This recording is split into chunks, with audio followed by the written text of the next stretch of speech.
بسم اللہ الرحمن الرحیم۔ میں ہوں محمد سجاد اور آپ دیکھ رہے ہیں میرا YouTube channel Islam and history. میری آج کی ویڈیو خلیفہ دوم حضرت عمر فاروق رضی اللہ تعالی عنہ کے دور خلافت کے چند واقعات پر ہے۔ تو ویڈیو اگر آپ کو پسند آئے تو چینل کو سبسکرائب کر لیں، نوٹیفیکیشن بھی آن کر لیں تاکہ ہماری آنے والی ویڈیو آپ کے پاس بر وقت پہنچ سکے۔ تو پھر آج کی ویڈیو شروع کرتے ہیں۔ زلزلہ ختم ہو گیا۔ ایک مرتبہ حضرت عمر فاروق رضی اللہ تعالی عنہ کے دور خلافت میں مدینہ منورہ میں شدید زلزلہ آ گیا۔ آپ رضی اللہ تعالی عنہ نے زمین پر اپنا دُرا مارتے ہوئے بآواز بلند فرمایا، اے زمین ساکن ہو جا، کیا میں تیرے اوپر عدل سے کام نہیں لیتا؟ حضرت سیدنا عمر فاروق رضی اللہ تعالی عنہ کا یہ فرمانا تھا کہ زمین ساکن ہو گئی اور زلزلہ ختم ہو گیا۔ دریائے نیل کا پانی جاری ہو گیا۔ حضرت عمر فاروق رضی اللہ تعالی عنہ کے دور میں ایک مرتبہ دریائے نیل کا پانی خشک ہو گیا۔ مصر کے گورنر حضرت عمر بن العاص رضی اللہ تعالی عنہ نے آپ رضی اللہ تعالی عنہ کو پیغام بھیجا کہ دریائے نیل کا پانی خشک ہو گیا۔ جبکہ مصر کی زیادہ تر کاشت کا دار و مدار دریائے نیل کے پانی پر ہے۔ یہاں کے دستور کے مطابق اگر دریا میں زندہ لڑکی دفن کی جائے تو دریا جاری ہو جاتا ہے۔ اب آپ رضی اللہ تعالی عنہ مجھے بتائیں کہ مجھے کیا کرنا چاہیے۔ حضرت عمر فاروق رضی اللہ تعالی عنہ نے قاصد کے ہاتھ ایک رکہ دے کر بھیجا جس میں تحریر تھا کہ اے دریائے نیل، تو اگر خود بخود چلتا ہے تو ہمیں تیری ضرورت نہیں، اور اگر اللہ عز و جل کے حکم سے چلتا ہے تو اللہ تعالیٰ کے حکم سے پھر جاری ہو جا۔ آپ رضی اللہ تعالیٰ عنہ نے قاصد کو حکم دیا کہ وہ عمر بن العاص رضی اللہ تعالیٰ عنہ سے جا کر کہے کہ یہ خط دریائے نیل میں دفن کر دیں۔ حضرت عمر بن العاص رضی اللہ تعالیٰ عنہ نے وہ خط دریائے نیل میں دفن کر دیا۔ دفن کرتے ہی دریائے نیل پھر جاری ہو گیا اور اس دن کے بعد آج تک خشک نہیں ہوا۔ ایک نبی، ایک صدیق، 2 شہید۔ حضرت عمر فاروق رضی اللہ تعالیٰ عنہ جب دائرہ اسلام میں داخل ہوئے، آپ رضی اللہ تعالیٰ عنہ کو شہادت کی بڑی آرزو تھی اور آپ رضی اللہ تعالیٰ عنہ اس کی اکثر و بیشتر دعا بھی کیا کرتے تھے، اور اپنی اس خواہش کا اظہار حضور نبی کریم صلی اللہ علیہ وآلہ وسلم سے بھی کیا کرتے تھے۔ حضرت انس بن مالک سے مروی ہے کہ حضور صلی اللہ علیہ وآلہ وسلم احد پہاڑ پر تشریف لے گئے۔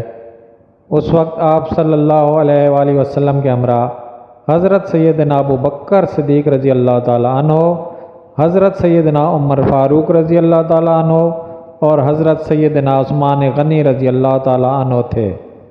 احد پہاڑ نے کانپنا شروع کر دیا۔ حضور نبی کریم صلی اللہ علیہ وآلہ وسلم نے احد پہاڑ کو ٹھوکر لگائی اور فرمایا، اے احد ٹھہر جا، اس وقت تجھ پر ایک نبی، ایک صدیق اور 2 شہید موجود ہیں۔ اللہ اس وقت تک ذلیل نہیں کرتا جب تک برائی حد سے نہ گزرے۔ حضرت سیدنا عمر فاروق رضی اللہ تعالیٰ عنہ کی خدمت میں ایک شخص کو پیش کیا گیا۔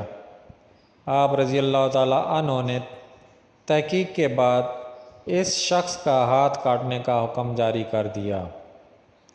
اس شخص نے عرض کیا، میں نے پہلی دفعہ چوری کی ہے، مجھے معاف کر دیں، آئندہ میں چوری نہیں کروں گا۔ آپ رضی اللہ تعالیٰ عنہ نے فرمایا کہ تم غلط کہتے ہو، تم نے اس سے پہلے بھی کئی بار چوری کی ہے۔ اس شخص نے انکار کر دیا۔ آپ رضی اللہ تعالیٰ عنہ نے دوبارہ اپنی بات دہرائی تو اس شخص نے اقرار کر لیا کہ وہ اس سے قبل بھی کئی مرتبہ چوری کر چکا ہے۔ پھر اس نے آپ رضی اللہ تعالیٰ عنہ سے دریافت کیا کہ میرے سوا ان چوریوں کا کوئی نہیں جانتا، تو آپ رضی اللہ تعالیٰ عنہ کو اس کا علم کیسے ہوا؟ آپ رضی اللہ تعالیٰ عنہ نے فرمایا کہ اللہ تعالیٰ کسی شخص کو اس وقت تک ذلیل نہیں کرتا جب تک اس کی برائی حد سے نہ گزر جائے۔ خانہ کعبہ میں قبول اسلام کا اعلان کرنا۔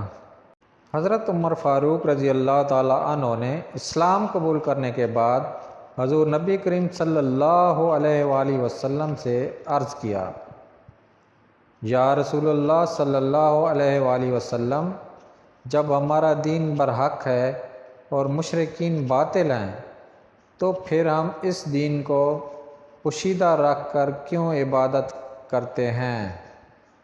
آپ صلی اللہ علیہ وآلہ وسلم مجھے اجازت دیجیے، رب کعبہ کی قسم جس نے آپ صلی اللہ علیہ وآلہ وسلم کو حق کے ساتھ مبعوث فرمایا، اسلام قبول کرنے سے پہلے میں کفریہ مجالس میں بھی اعلانیہ شرکت کرتا تھا، اب میں دین اسلام کی محفل کا بھی خوب چرچا کروں گا اور دیکھوں گا کہ کس کی جرأت ہے کہ وہ آپ صلی اللہ علیہ وآلہ وسلم اور صحابہ کرام رضی اللہ تعالی عنہما کی طرف گندی نظروں سے دیکھ سکے۔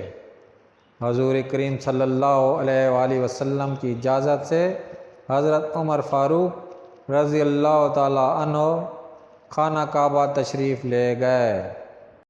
مشرکین مکہ کو مخاطب کرتے ہوئے فرمایا کہ جو مجھے جانتا ہے اسے خوب معلوم ہے، اور جو مجھے نہیں جانتا اس کو معلوم ہونا چاہیے کہ میں عمر بن خطاب ہوں رضی اللہ تعالیٰ عنہ۔ میں نے اسلام قبول کر لیا اور نبی کریم صلی اللہ علیہ وآلہ وسلم کی اطاعت اختیار کر لی ہے۔ میں تمہیں حضور نبی کریم صلی اللہ علیہ وآلہ وسلم کی اطاعت کی دعوت دیتا ہوں، اور اگر تم نے اس دعوت کو قبول کرنے میں سستی دکھائی تو جلد میری تلوار تمہاری گردنوں پر ہوگی۔ پھر آپ رضی اللہ تعالیٰ عنہ نے خانہ کعبہ کا طواف کیا اور بلند آواز میں کلمہ طیبہ کا ورد جاری رکھا۔ اذان کی ابتدا آپ رضی اللہ تعالیٰ عنہ کے خواب سے ہوئی۔